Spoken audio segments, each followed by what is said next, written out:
The sun had barely set on the human colony of Ardent's Reach when the attack came. For years, the colony had lived in quiet obscurity, nestled on the edge of galactic territory. Its people were farmers, engineers, and dreamers, thriving under the protection of the Galactic Council. But peace shattered like brittle glass when the ships of the Terex Dominion descended from the stars. Eli Branson was out hunting in the dense, alien forest when the first explosion rocked the settlement. By the time he sprinted back to the town square, the once vibrant streets were reduced to ash and ruin. The air was thick with the acrid stench of burning wood and metal. Bodies lay scattered, unrecognizable in the destruction. And then he saw them. His sister Emma, clutching their mother, both lifeless in the rubble of their home.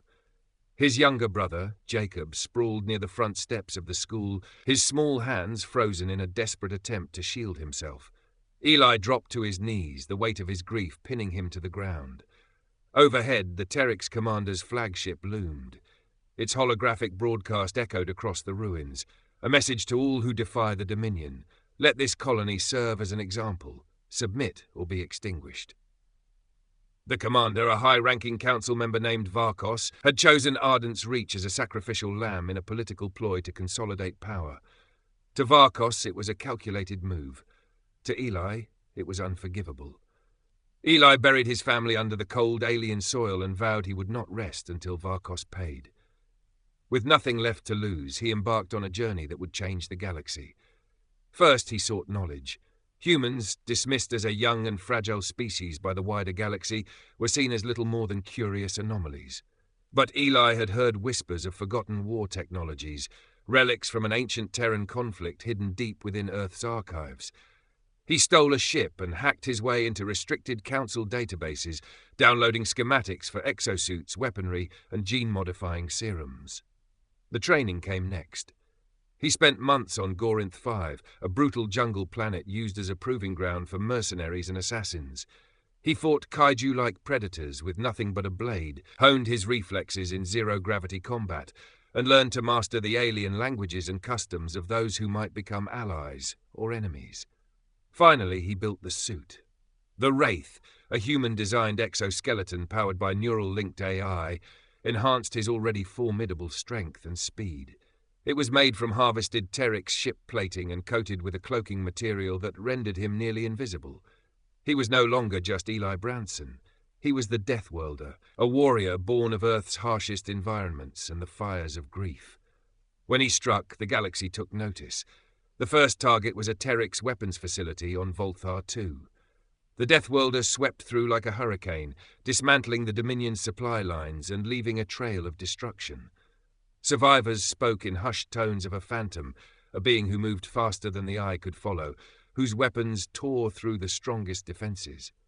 The battles escalated. Entire Dominion fleets fell before him. Rumors spread of a lone human who could not be stopped, who fought with the ferocity of a predator and the precision of a machine. Eli's name became a warning whispered in darkened corridors. Beware the wrath of a DeathWorlder. At last, Eli reached Varkos. The Galactic Council convened on the crystalline moon of Selvaris, their grand chamber a beacon of unity, though its foundation was stained with hidden betrayals. Eli stormed through their defenses, his exosuit bristling with plasma cannons and reinforced with stolen Terex tech. Council guards fell before him like reeds in a storm. The council chamber itself was eerily silent when Eli entered. Varkos, a towering Terex with gleaming carapace and cold compound eyes, stood at the center. Around him, representatives of dozens of species shrank back in fear. Eli tore off his helmet, his human features hardened by months of battle. "You killed my family," he growled, his voice a low rumble that carried across the hall. "Now you'll pay." Varkos raised his arms, his voice dripping with feigned calm. "Human, listen to reason. Your actions threaten the stability of the galaxy. I acted under the Council's authority." "Lies!" Eli roared, slamming his fist into a nearby pillar. The force shattered the crystalline structure, sending shards cascading to the floor. "You acted for your own gain, and you will answer for it." But as Eli raised his weapon, something unexpected happened. The council representatives stepped forward, not in defiance but in fear, not of Varkos but of him. "Please," a Quarathian delegate pleaded. We'll hold him accountable. But you've become a force of destruction. We can't allow this to continue." Eli paused, his weapon still aimed at Varkos. He saw it in their eyes, the terror of a galaxy that had underestimated humanity. They didn't see a grieving brother or a man seeking justice. They saw a predator, a DeathWorlder who could upend their carefully constructed order. He lowered his weapon. "Hold him accountable," he said, his voice cold. "If you don't, I'll be back." With that, he turned and walked away, leaving the chamber in stunned silence.